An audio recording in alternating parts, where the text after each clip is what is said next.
Muy bien, pues bienvenidos todos aquí a la clase de estructuras de concreto. Y el día de hoy vamos a hacer un ejercicio para diseño de zapatas. Hablando del tema de zapatas y losas, va a ser un ejercicio y se los voy a compartir enseguida.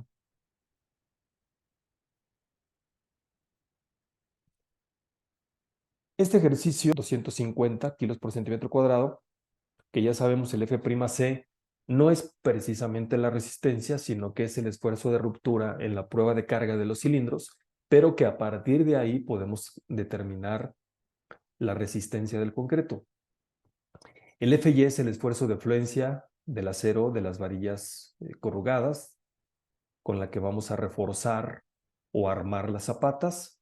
Df es la profundidad de desplante de las zapatas y el gamma S es el peso volumétrico del relleno o del terreno donde se va a cimentar. Tanto la cohesión como la profundidad de desplante y el peso volumétrico son parámetros que obtenemos de un estudio de mecánica de suelos.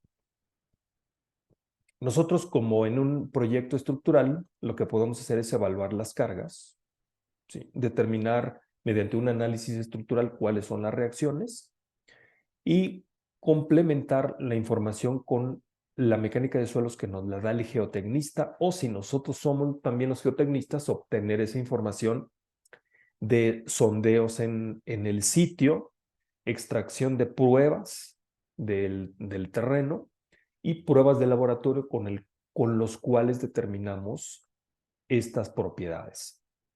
Entonces, después de un análisis de cargas, lo que obtuvimos fue una carga repartida para este marco plano, punto 9 más punto 3, que nos referimos a carga muerta y carga viva máxima, para la azotea y para el piso tipo de punto 8 más punto 3.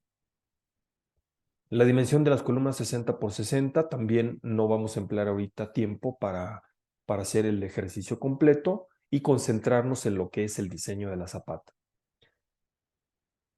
Empezamos como siempre con un planteamiento de solución.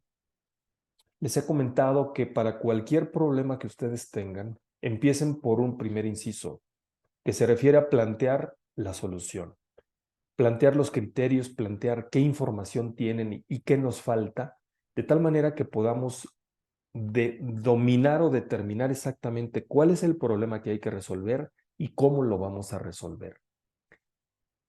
Empecemos aquí por considerar lo siguiente.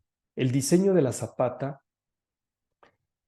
incluye 4 diferentes diseños o 4 pasos del diseño, entendiendo que el diseño de cualquier elemento estructural, sea de concreto o de acero o cimentación, el diseño está compuesto básicamente por 2 cosas. Una es todo el cálculo, toda la parte numérica, en la cual verificamos que las condiciones máximas no sobrepasan a las permisibles. Todo el cálculo.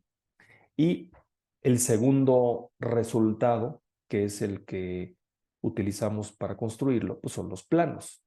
Es decir, que finalmente debemos terminar este ejercicio con un detalle estructural de la zapata, con todas las especificaciones de tal manera que se pueda construir, que sea práctico, que esté bajado a un lenguaje práctico, con materiales estándar, con armados estándar, con prácticas estándar.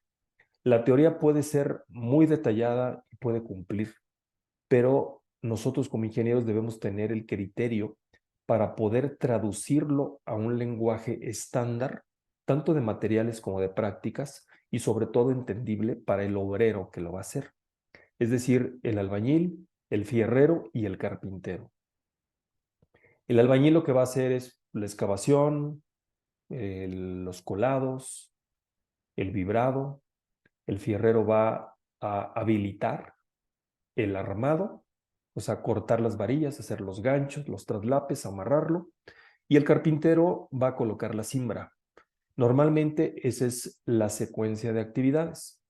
Por supuesto que el albañil lo pudiera hacer para elementos relativamente pequeños, pero ya en una obra grande es importante que existan los 3 grupos de trabajo: albañilería, fierreros y carpinteros. Bien, ahora sí. ¿Cuáles son entonces los 4 diseños que requerimos para el diseño de una zapata. Primeramente es el diseño geotécnico o geométrico. ¿Qué resultado esperamos con un diseño geotécnico o geométrico? La determinación de las dimensiones en planta, es decir, el área de desplante. Recordando que el área de una zapata es tal que la carga que baja por la columna se distribuye en un área mayor para que la presión o el esfuerzo que se le transmite al terreno sea tal que sí lo admite el terreno, tanto por resistencia como por asentamientos. Todo eso ya proviene de la mecánica de suelos, el dato permisible, y nosotros lo que debemos hacer es, de la reacción que nos da el análisis estructural, distribuirlo en un área de zapata tal que el esfuerzo o la presión que le generemos con el edificio sea menor que lo que resiste el terreno. Así que, repito, del diseño geotécnico geométrico nos interesa determinar las dimensiones en planta, el área de desplante de la zapata. Después vamos a hacer un diseño por punzonamiento o penetración, es lo mismo. Es decir, la columna puede fracturar, penetrar en la zapata si no tiene el suficiente espesor. Es por eso que con el diseño por punzonamiento determinaremos el espesor de la zapata. Después, con un diseño por cortante, revisamos el espesor de la zapata previamente calculado por punzonamiento, porque en algunos casos puede regir el cortante. Y me refiero puede regir porque se puede requerir mayor espesor que el de punzonamiento o incluso quedar sobrado. Pero si queda sobrado por cortante, pues tendremos que dejar el que se calculó por punzonamiento porque estaría rigiendo punzonamiento. Y la cuarta revisión, el cuarto diseño es el diseño por flexión. ¿Qué esperamos calcular o determinar en un diseño por flexión? Es el armado de la zapata. Estamos con estructuras de concreto reforzado, concreto armado, entonces el armado de la zapata se determina en el diseño por flexión. Estos son entonces los 4 criterios de diseño que vamos a emplear para el diseño de zapatas. Una vez diseñada la zapata, por los 4 conceptos, procedemos a detallar el plano estructural. Repito, con los conceptos estándar para que tenga toda la información, todas las especificaciones, tanto de dimensiones como de materiales, y que se pueda entender, que no le falte ninguna información. Vamos entonces con el diseño geotécnico geométrico, que es nuestro primer diseño. Y queremos entonces el área de desplante. En el diseño geométrico, tal cual está aquí indicado, determinamos el área de desplante de la zapata con base en las disposiciones de las normas técnicas para cimentaciones. Las normas nos dicen que se debe cumplir esta desigualdad. El factor de carga por la acción, es decir, la carga máxima que está bajando por la columna entre el área, nos da una presión. Tenemos que amplificarla, factorizarla, mayorarla por un factor de carga. Eso nos va a dar entonces una acción. Y R es la resistencia del terreno, que si ven por acá, ya la tenemos determinada o la determinaremos con la cohesión y con el peso volumétrico, profundidad de desplante, etc. Con el tipo de terreno y los datos geotécnicos. Entonces, le vamos a llamar PU o carga última al factor de carga multiplicado por la carga máxima. En este caso, tenemos que hay un factor de carga para carga muerta de 1.3 y un factor de carga de 1.5 para carga viva. Esos factores son para estructuras grupo B. Aquí estamos considerando que ese marco es de una estructura grupo B y nos estamos apegando a las normas técnicas complementarias para el Distrito Federal, hoy Ciudad de México, de 2023.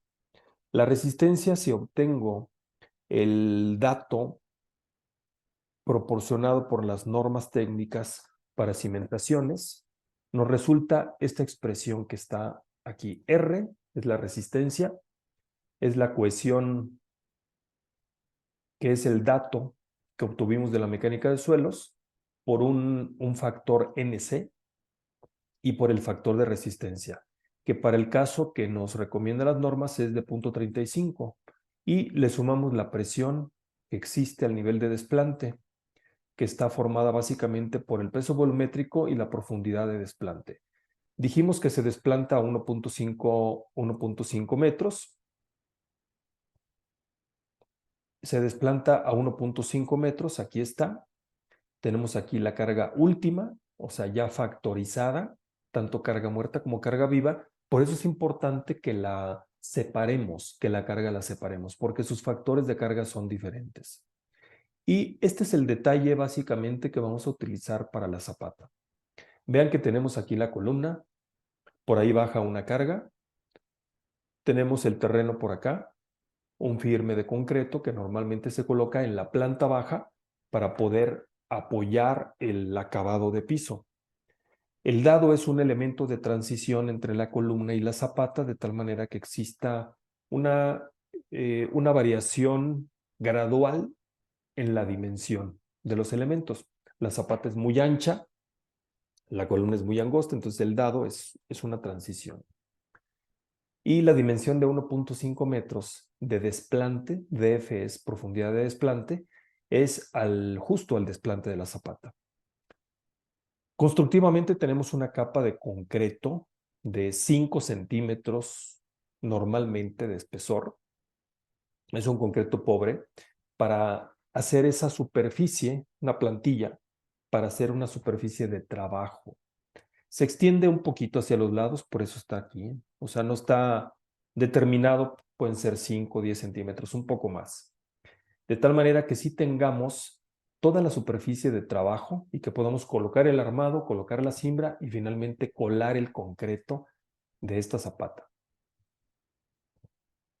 Bien, con esos criterios vamos a ver entonces cómo calcular esa carga última.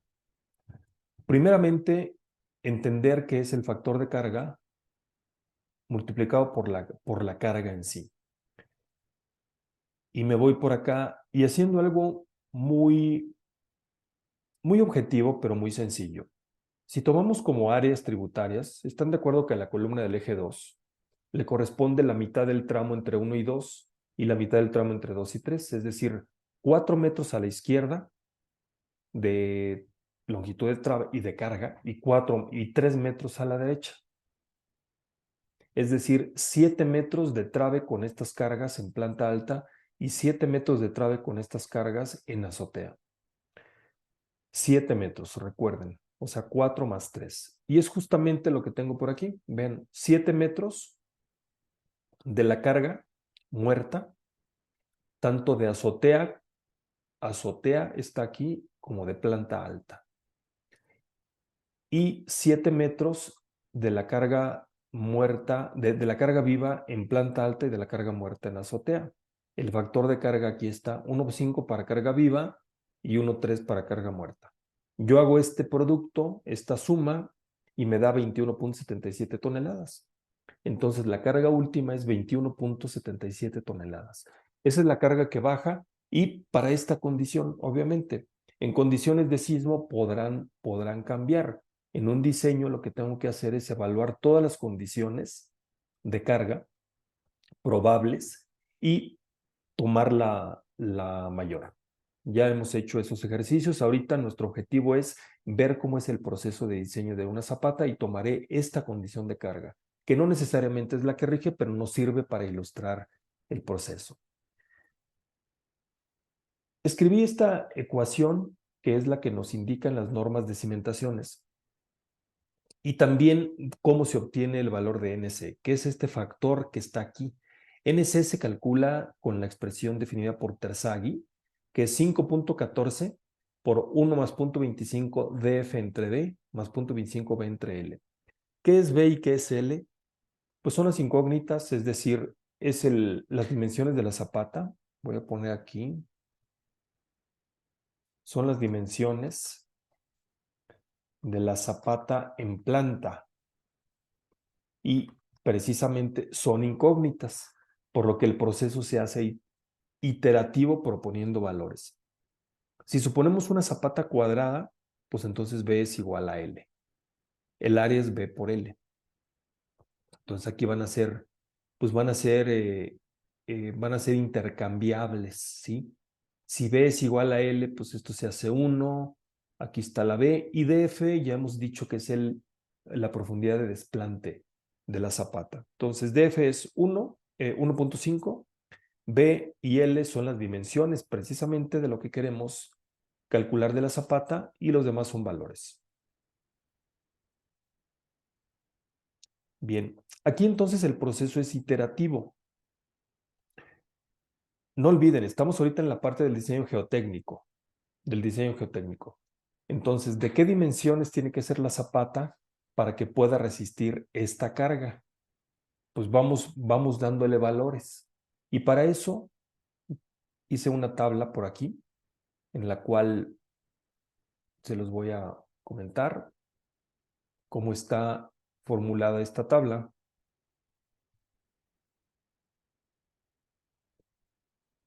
Profundidad de desplante 1.5 metros. Peso volumétrico del suelo 1.45 es el dato que ya teníamos de inicio. Y la presión a nivel del desplante, pues es el producto de estas dos, 2.18. La cohesión 2.5, factor de resistencia 0.35 de las normas de cimentaciones.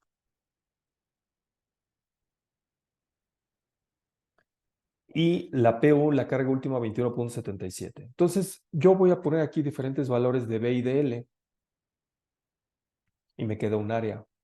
Calculo un valor de NC con la expresión que está por acá, con esta expresión de NC, donde depende B y L. Esta la formulo. No debe haber ninguna duda aquí. Formulo NC y de ahí obtengo la R, que es la resistencia, también está indicada por acá. ¿Cómo se calcula la resistencia? CU, que es un dato, NC, que depende de las dimensiones de la zapata, FR, que es un dato, y la presión vertical a nivel de desplante, que también es un dato. Es decir, que lo único que va a variar aquí es el valor de NC porque varían las dimensiones de la zapata. ¿Y por qué varían las dimensiones de la zapata? Porque de inicio no sé cuáles son las dimensiones de la zapata, tengo que iterar. Entonces, el iterarlo en una tabla como tipo calculadora de traves, de zapatas, quiero decir, pues me puede dar una buena ilustración. Vean cómo el valor de NC es el que está cambiando, se va haciendo más pequeño conforme la zapata es más grande. La resistencia también se va haciendo relativamente más pequeña conforme la zapata es más grande. Y aquí es donde yo tengo la presión, o sea, PU entre A. Esta presión PU entre A tiene que ser menor que la resistencia. O dicho de otra forma, la resistencia mayor que PU entre A. Yo puedo estar aquí moviéndole dimensiones hasta que logre encontrar una dimensión adecuada. Ahora, puedo yo ponerle diferentes valores aquí, tal vez 1.8, como para que resulte algo más óptimo. ¿Sí? 1.8 puede ser, 1.7. Me voy acercando al valor. Ven, aquí ya está mucho más cerca, ya no está tan sobrado. Pero sí es importante también que dejemos cierto rango de seguridad. Ahí están bien, por ejemplo, estas dimensiones de 1.6, o sea, un poquito más del 1.5 y ya estamos pasando. Pero también no es como muy práctico tener dimensiones pues con tantos decimales. ¿Sí? Hay que ver también el tema de asentamientos, que no lo estamos viendo aquí. Cuando estén en cimentaciones, tendrán que revisar, además de la resistencia del terreno, el asentamiento. O sea, que no se asiente más de lo que se permite. Así como en las estructuras, que no se deforme más de lo permisible, en el terreno también que no se asiente más de lo permisible, y de esa manera ya podemos decir si la zapata cumple por resistencia del terreno y por asentamientos permisibles. Yo aquí había estado considerando 2 y 2, queda pues un poco holgado, pero está bien. Ese puede ser un buen resultado. Entonces, con esto logramos que la zapata sea de 2 por 2. Si alguien la pone de 1.80 por 1.80 está bien, 1.70 por 1.70 también está bien. Vamos a ver lo que sigue. Nos dice que esta expresión requiere, o este diseño requiere una revisión. Esa revisión es que la profundidad de desplante entre el ancho de la zapata sea menor a 2, para que sea válido. Y también que el ancho de la zapata con respecto a la longitud sea menor que 1. Entonces aquí tenemos que se cumple una condición y se cumple otra condición. Es decir, hasta zapatas cuadradas donde B y L es igual a 1 es válido, pero que sí la profundidad de desplante con respecto al ancho sea menor que 2. Entonces, el primer diseño, que es el diseño geotécnico, requiere zapatas de 2 por 2 metros en ese eje. Vamos a pasar al siguiente inciso. Diseño por punzonamiento. Aquí es importante pues, partir de las dimensiones de la zapata. Es de 2 por 2. Nos queda con este diseño por punzonamiento determinar el espesor de la zapata, el espesor. Con eso ya tendríamos una idea de la volumetría general de la zapata. Tenemos que partir de algo muy importante. Les comento que el dado es un elemento de transición entre la columna y la zapata para que tengamos una variación pues, gradual de las dimensiones. El dado también se le llama pedestal. Aquí tengo un alzado, una elevación, columna, dado y zapata.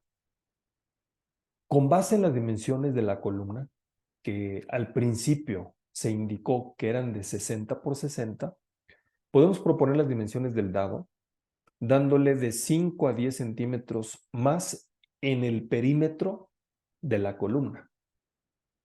Esa es una buena práctica y está bien. Pueden ser 5, pueden ser 7,5, pueden ser 10.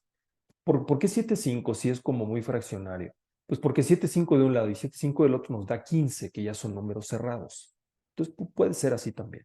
Ahora, ¿cuál es el efecto del punzonamiento? ¿Qué es lo que estoy indicando aquí? El punzonamiento es que con la carga PU que está aquí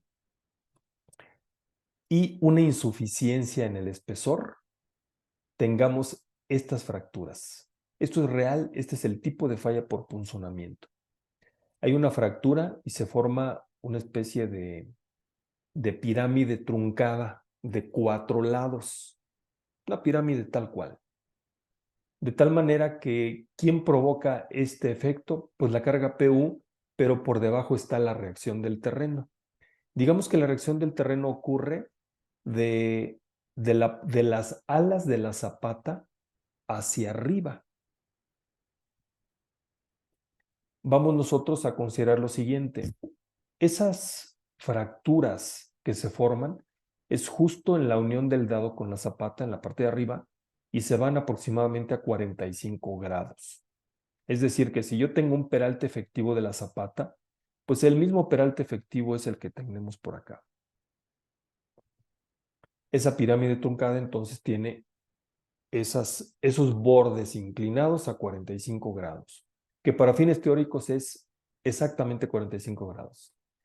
¿Y por qué se da esa falla, esa fractura? Es una fractura de la zapata por insuficiencia de espesor. Entonces, ¿cuál es la reacción que tenemos debajo de la zapata?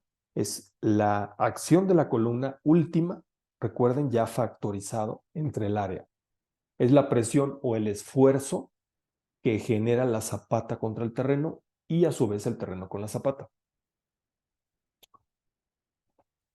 Entonces, el dado tiende a penetrar a la zapata si esta, o sea, si la zapata tiene un espesor insuficiente y se forma una pirámide, tal cual, pirámide truncada, que se queda como una sola pieza con el dado. Eso es importante. Lo que se desprende es como el alrededor, las alas de la zapata. Entonces, la superficie de falla es la que se muestra aquí con una línea irregular.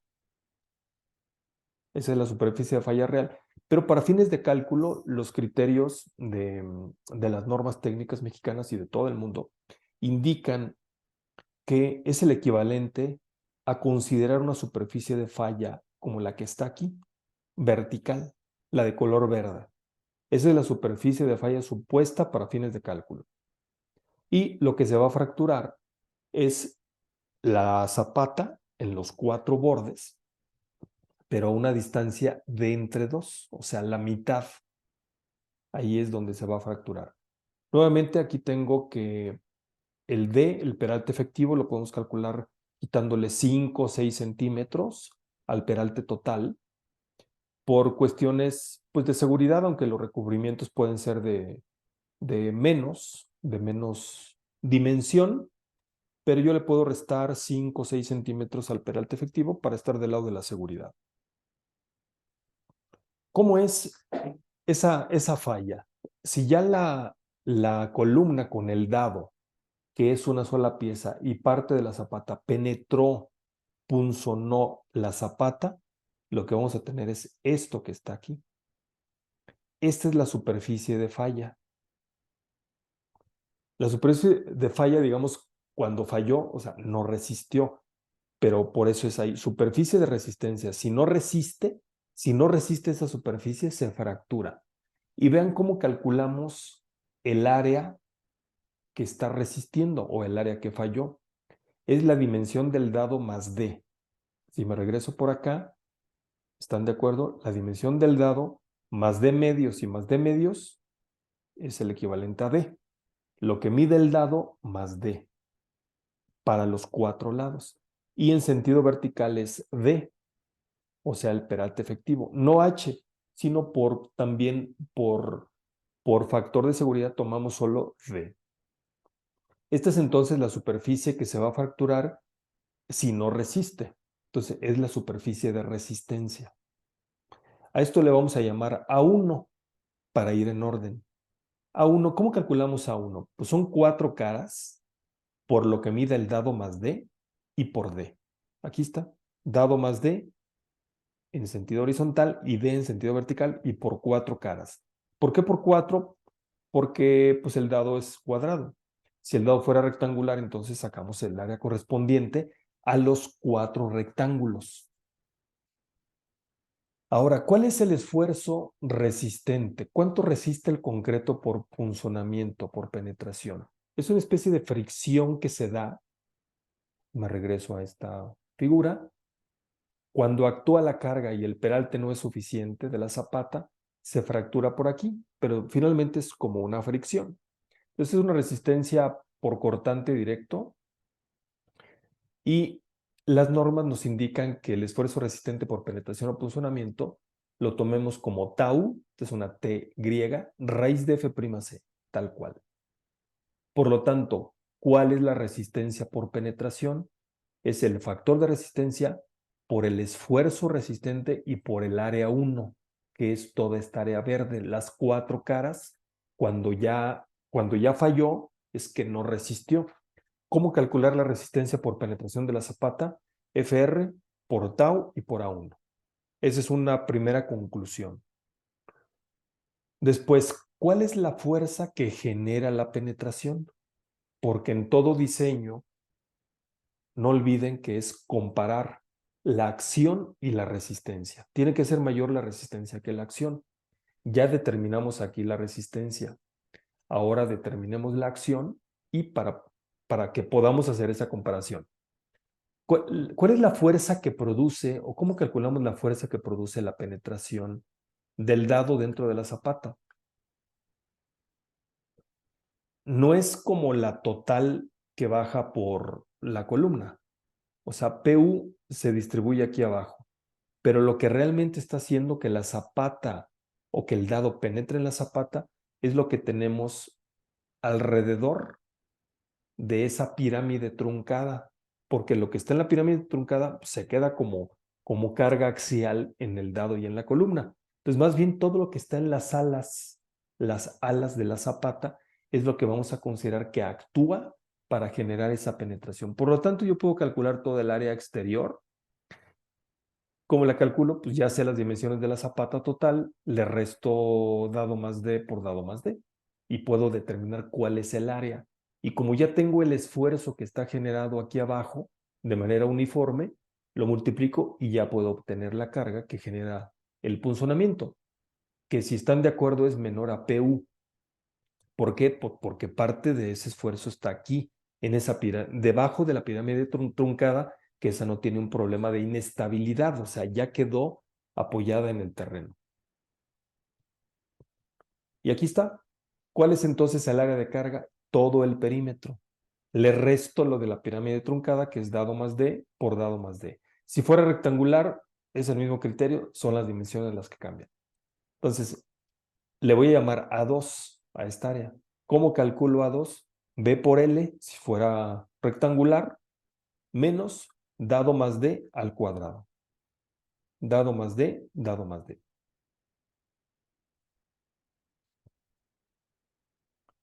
Ya sabemos que el esfuerzo que produce la penetración, pues es la fuerza, quiero decir, que produce la penetración, es el esfuerzo que tenemos de abajo hacia arriba por el A2. Ahora sí, ¿cuál es el criterio para revisar si el espesor es adecuado? Es que la resistencia por penetración sea mayor a la fuerza de penetración. Y nada más.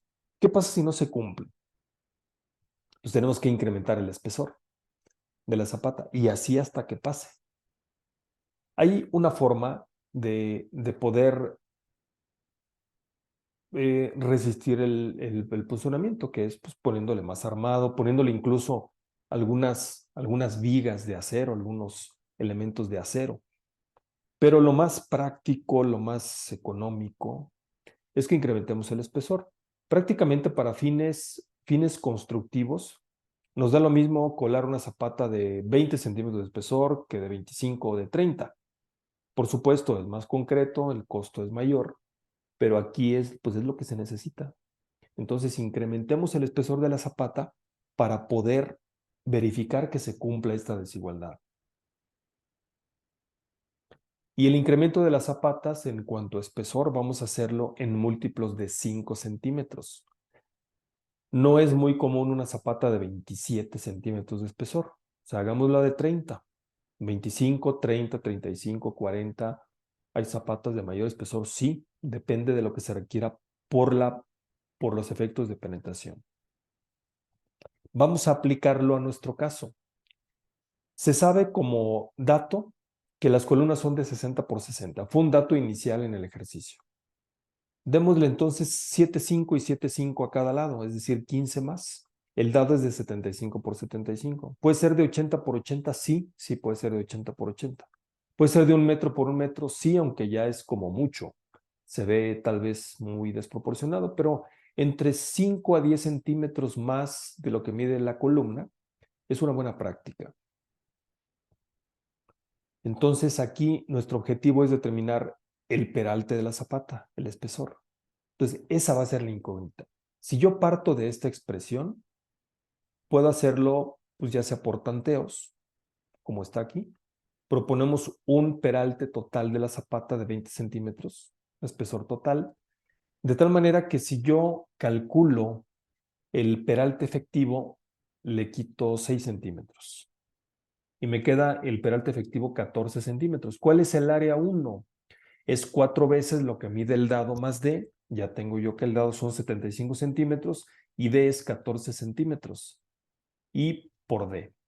Me queda que el área 1, o sea, lo que resiste la penetración es 4,984 centímetros cuadrados. Pueden ustedes comprobar estos valores, estos cálculos, tienen estos apuntes en su poder. El esfuerzo resistente por penetración, ya lo comentamos, es este.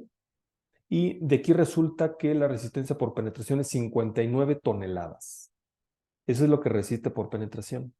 Vamos a ver ahora cuál es la acción que genera el punzonamiento para verificar la desigualdad. El esfuerzo, el esfuerzo es 5,44 toneladas por metro cuadrado y el área 2 resultó el área total menos el área de la pirámide es 32,079 centímetros cuadrados. Eso nos queda muy importante transformarlo a metros cuadrados para que sean las mismas unidades. Nos queda 17,45 toneladas. Es decir, que la fuerza que produce la penetración son 17,45 toneladas y la resistencia por penetración 59. Entonces, muy importante esto, el efecto del punzonamiento, por efecto de punzonamiento es adecuada una zapata con peralte total de 20 centímetros. Este es el inciso eh, de punzonamiento. Esto es, ya tengo las dimensiones de la zapata, que es 2 metros por 2 metros en planta, y me faltaba el espesor, ya lo determiné. Entonces, hasta ahorita puedo concluir que la zapata mide 2 metros por 2 metros en planta y 20 centímetros de espesor, que el dado es de 75 centímetros y la columna de 60 centímetros. Con esos datos hasta ahorita todavía no la puedo construir porque me falta revisar si no falla por cortante y calcular el armado. Ya con eso yo podría hacer el detalle estructural. Hasta ahorita solamente tengo la volumetría. Entonces pasemos al siguiente inciso, que es la revisión por cortante. ¿Y cómo calculamos por cortante esta zapata? Vamos a hacerlo como si fuera una trave. Yo voy a poner solamente aquí está la zapata, véanlo. Voy a poner el eje de la zapata y considerando o haciendo la hipótesis que la zapata como tal, o sea, las alas de la zapata, se empotran en el dado. Entonces voy a tener como una viga en voladizo para un lado y otra viga en voladizo para el otro lado. Yo puedo entonces calcular con una carga repartida que en realidad es la descarga o el esfuerzo que está ocasionando la, el terreno, la presión que está debajo de la zapata, y se lo aplico para ver cuál es la fuerza cortante. Y así como lo he hecho con muros de contención y con estructuras de superficie, voy a hacerlo para 1 metro de ancho, 1 metro de ancho de zapata, 1 metro de carga, 1 metro de resistencia, o sea, todo por metro de ancho. Sabemos por los criterios de diseño por cortante que el cortante que genera la tensión diagonal en una viga, en un elemento en flexión, lo debo tomar a un peralte efectivo del paño del elemento. Eso ya lo habíamos visto para traves y sigue siendo válido para zapatas y para losas, es decir, cualquier elemento en flexión que debamos calcular la fuerza cortante. Yo puedo calcular entonces la fuerza cortante aquí de una viga así, o sea, una sola. Aquí le puse el doble voladizo para simular que la zapata va de ambos lados con respecto al dado. Pero consideremos así. Aquí tengo B entre 2, B entre 2 y PU entre A. Ya sé cuál es el esfuerzo que hay de abajo hacia arriba. Pero yo quiero calcular el cortante a un peralte efectivo del dado. Es decir, que del eje sería la mitad del dado más el peralte efectivo de la zapata. Esta dimensión yo la tengo perfectamente, son 75 centímetros entre 2 y el peralte efectivo ya lo había determinado que son 14 centímetros. Aquí está, peralte efectivo de la zapata y la mitad del ancho del dado. Aquí está. Entonces, a la dimensión de la zapata, yo le resto, a B entre 2 le resto D y dado entre 2. O sea, D y dado entre 2 para obtener la fuerza cortante de diseño a una distancia D del paño. Es decir, yo voy a calcular cuál es la carga que hay desde el extremo de la zapata hasta aquí. Por lo tanto, necesito esa dimensión. Y esa dimensión es B entre 2, que es todo esto, menos dado entre 2 y menos D. Justo lo que está aquí. ¿Cuál es el criterio de diseño entonces? Lo que ya sabemos para traves, pero para traves anchas o para elementos anchos, porque la zapata es un elemento ancho. El cortante resistente es mayor que el cortante último. Yo puedo calcular el cortante último con esta expresión sin problema. Más que aprenderse expresiones, aquí en la recomendación, más que aprenderse expresiones, apréndanse el desarrollo de esta expresión o el concepto. Y así ya no van a tener que aprenderse tantas literales porque se olvidan las fórmulas. Las fórmulas se olvidan. En cambio, los conceptos, los razonamientos, los pueden seguir teniendo. ¿Cómo se calcula entonces el cortante resistente? Pues, 0.5 FRB raíz de F'C, considerando que por ser un diseño por cortante, el factor de resistencia es 0.75. Veamos entonces, aquí tengo la expresión del cortante último, o sea, la acción. Y la acción está aquí. El esfuerzo es 5.44 toneladas por metro cuadrado, este esfuerzo. Ahora sí, por B entre 2, la zapata tiene 2 metros de ancho, la mitad del ancho, menos el peralte efectivo de la zapata y menos la mitad del dado. Esta operación, al hacerla, nos da 2.63 toneladas. Ese es el cortante por cada metro de ancho de zapata. No nos interesa si la zapata es de 2.5 metros, de 3, de 3.8, como cada quien la haya diseñado. Por metro, Pero entonces ahí la unidad no sería toneladas por metro. sí, exactamente, eso podemos hacerlo, pero también por eso está por aquí, ¿no? O sea, 2.3 toneladas para cada metro. Sí, sí lo podemos poner aquí, pero al aclararlo aquí también ya está claro. O sea, 2.3 toneladas en ese metro. Entonces, se recomienda hacer el diseño por metro de ancho de la zapata. Aquí está, para un metro. ¿Qué pasa en el otro? Pues es lo mismo, es equivalente. Entonces, si yo lo reviso para un metro, utilicé la carga para un metro y la resistencia para un metro. ¿Puedo hacerla para 2 metros? Sí, también. Utilizo el doble, entonces. Y si la zapata mide 1.8, entonces utilizo 1.8 de lo que está ahí. Entonces, finalmente es lo mismo. El cortante resistente, 0.5 FRBD por raíz de F'C, 8.300 kilos, es el cortante resistente. Para un ancho de 100 centímetros o de 1 metro. Y, y entonces estoy comprobando que resiste 8.3 toneladas y actúan 2.63. Y sí, puedo ponerle aquí por metro, o sea, ese no es el punto. Lo más importante es que lo entendamos. Si le pongo aquí por metro, pues es lo mismo.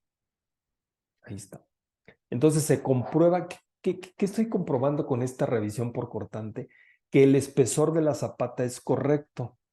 Si me hubiera dado contrario, es decir, si no hubiera cumplido la desigualdad, la opción es o poner estribos, que es muy complicado en una zapata, o aumentar el espesor, que es lo mejor.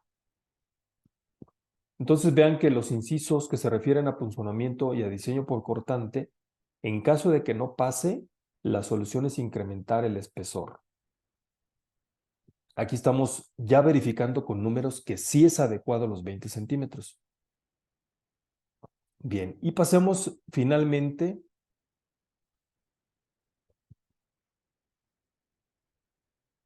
hablando de cálculo, al diseño por flexión. ¿Cuál es el objetivo del diseño por flexión? Es determinar el armado para una zapata. Vean lo que dice aquí. Con este diseño por flexión se hace el cálculo y el detallado. Dos cosas. ¿Qué es el cálculo? Toda la parte numérica. ¿Qué es el detallado? El croquis o el plano estructural.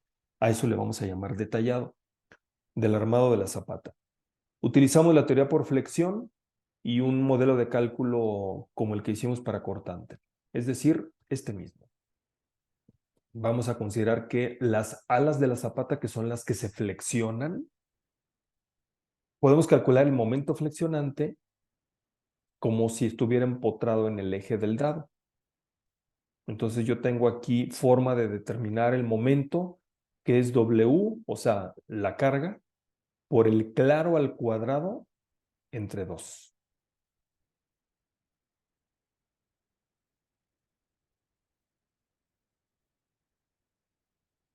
El claro es B entre 2 al cuadrado y entre 2. ¿Esto por qué? Porque en un elemento envoladizo el momento se calcula así, WL cuadrado entre 2. Ustedes pueden hacer las ecuaciones de análisis estructural y sin problema es eso. Ya tengo PU entre A, es la carga. Ya tengo el claro, que es la mitad del ancho de la zapata, al cuadrado y entre 2. Con eso calculo el momento flexionante. ¿Cómo calculo el armado? Uso los mismos criterios que sabemos para traves. Aquí es un problema de diseño, por lo tanto calculo el porcentaje requerido con los mismos criterios que ya sabemos. tomando la precaución de las unidades. Es importante que las unidades estén en centímetros y en kilogramos, y asimismo el momento también en kilogramos y centímetros. Vean cómo es exactamente lo mismo que ya sabemos. Con esto calculamos el porcentaje requerido y a partir de ahí ya proponemos el armado. Tomen en cuenta también que este diseño por flexión es para un ancho de 1 metro, o sea, 100 centímetros. La B que está aquí, que es el ancho, son 100 centímetros. Y finalmente, ¿qué es lo que vamos a obtener? Vamos a obtener unas varillas y a qué separación van. Vean cómo le vamos a hacer. Con el porcentaje requerido se determina el área de acero requerida. Ya sabemos, porcentaje por B y por D. Entonces, ¿cuál es el momento último? El esfuerzo que genera la zapata al terreno, 5.44 toneladas por metro cuadrado, por la mitad del ancho de la zapata entre dos. Bueno, la mitad del ancho de la zapata al cuadrado y entre dos. El momento es 2.72 toneladas por metro. En kilogramos, aquí está. Vean que una buena forma es dejar el mismo número, 2.72, pero por 10 a la 5. Por 10 a la 5 kilogramos por metro. F'C, Fy, Fr, todos los parámetros que ya sabemos aquí están. Podemos comprobar estos resultados. Y de aquí obtenemos que el porcentaje requerido es 0.00381. Con este valor de porcentaje requerido, calculamos el área de acero requerida. El área de acero requerida es porcentaje por B y por D, 5.34. Entonces, yo debo colocar por lo menos 5.34 centímetros cuadrados de acero en un ancho de 100 centímetros. Entonces, aquí la práctica es que calculemos más bien a qué separación van esas varillas y la dejamos corrida en todo el ancho de la zapata, lo que mida, pero más bien la separación. ¿Y cómo le hacemos? Esa separación es a partir de una regla de 3, vean, de 3 datos. 5.34 centímetros cuadrados se requiere en un ancho de 100 centímetros. Entonces, una varilla, o sea, el área de una varilla, ¿a qué separación se requiere? La incógnita aquí es la separación. Y yo empiezo con varilla del número 3. Y si me queda muy junta, pongo del número 4. Pero también, atención todos, yo puedo juntar en paquete 2 del número 3 y le pongo el doble del área aquí. Y ya me queda una separación mayor. Entonces, no es muy conveniente dejar un armado muy junto en una zapata o en una losa, porque si no el concreto tiene más interferencias. Pero tampoco es bueno tener separaciones muy grandes, porque entonces el concreto no queda confinado adecuadamente. Si yo despejo separación de aquí, vean cómo me queda 100 por el área de una varilla dividido entre el área total requerida. Y yo puedo hacer, como lo hemos hecho, ¿qué pasa con varillas del número 3? ¿A qué separación va? Si le pongo varillas del número 4, también a qué separación. Y lo dejo a una dimensión cerrada. ¿Cómo lo cierro? ¿Hacia abajo o hacia arriba? Pues hacia donde me dé más seguridad. En este caso, más seguridad es más armado. Por eso puse número 4 a cada 20. Aquí está, del número 4 se requieren a cada 23.78. Yo lo cierro a cada 20 porque da más seguridad. Y finalmente, yo tengo este detalle.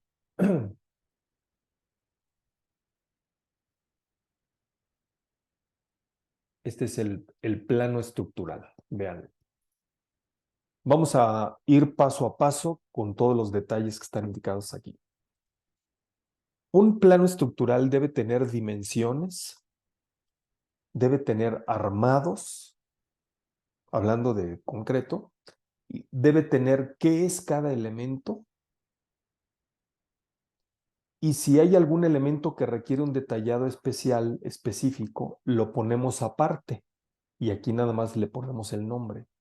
Por ejemplo, la columna no estoy indicando qué armado tiene aquí. Entonces, en otro lado debe estar una sección de la columna detallando el armado longitudinal, el armado transversal, dimensiones y cualquier otra especificación. El dado también, no estoy indicando el armado aquí. Hay otra sección donde esté ese elemento en específico. Pero a la zapata sí le estoy indicando el armado y dice una parrilla del número 4 a cada 20. ¿Qué es una parrilla? Es una cuadrícula. Una cuadrícula. Y vean que el armado está en el lecho inferior. Está en el lecho inferior porque la zapata tiende a flexionarse con momento positivo, o sea, tensión en la parte de abajo. Estoy indicando también las dimensiones. Vean, aquí dice 1,50 de profundidad de desplante.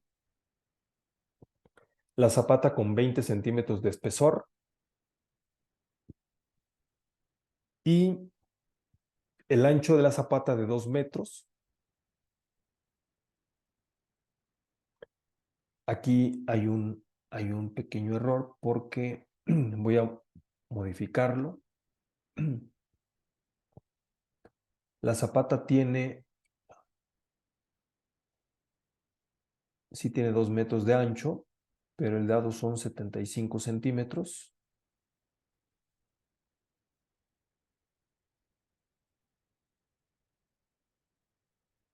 75 centímetros y tendré entonces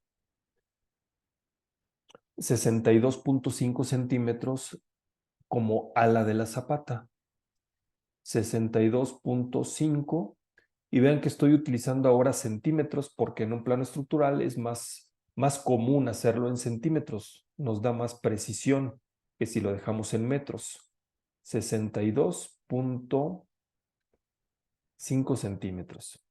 Y finalmente colocamos la cota total para que el maestro albañil o el fierrero, o sea, todos los obreros tengan la posibilidad de tener toda la información.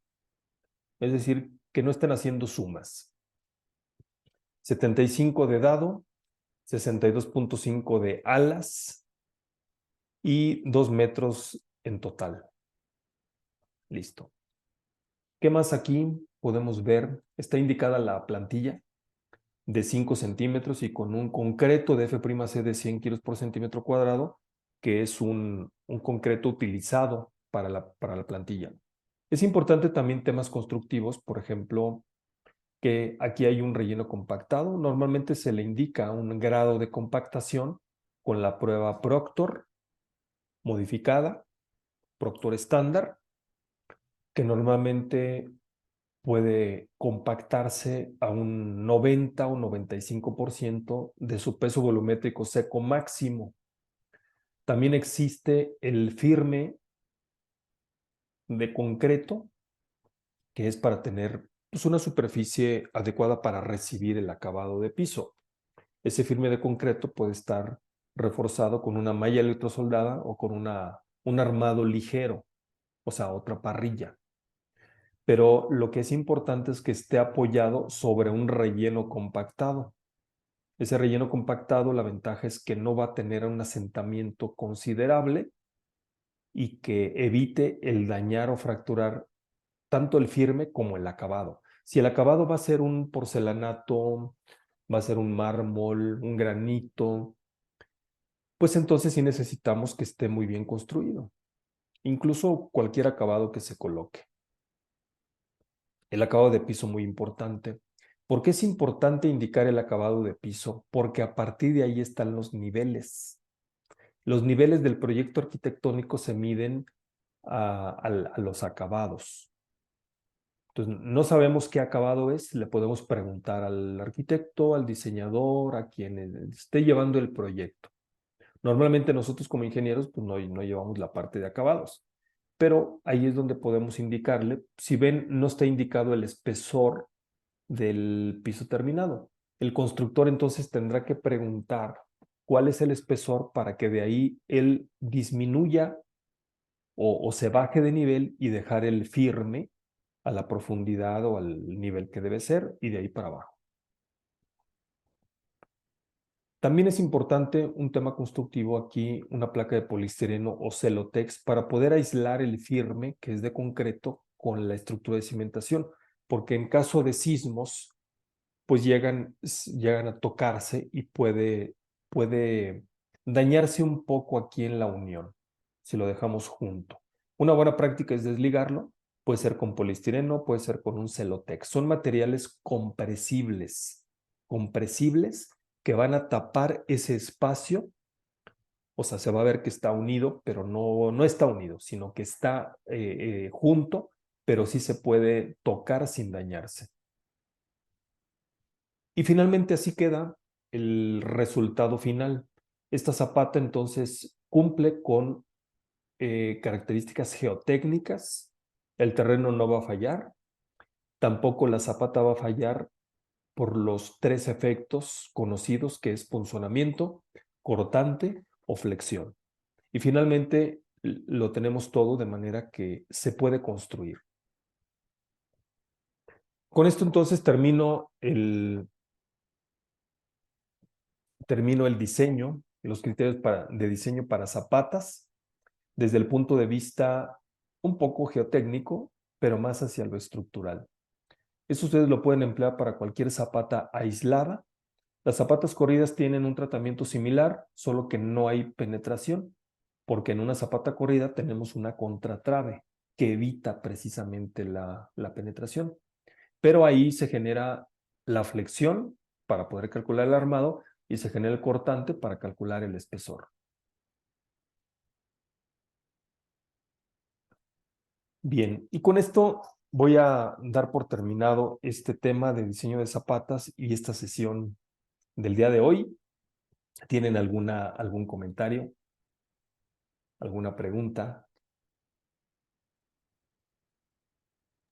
No, prof, Bien, creo que en No, general todo prof. está bien. ¿sí?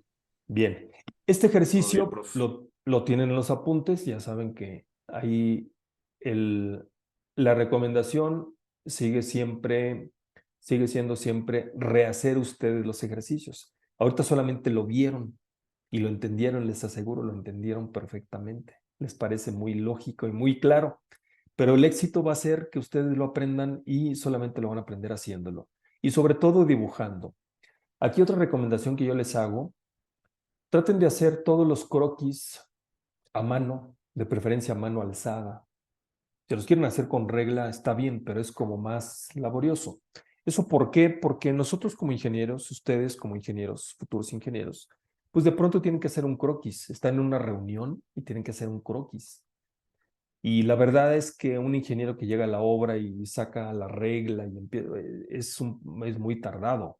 Entonces tiene que ser muy rápido.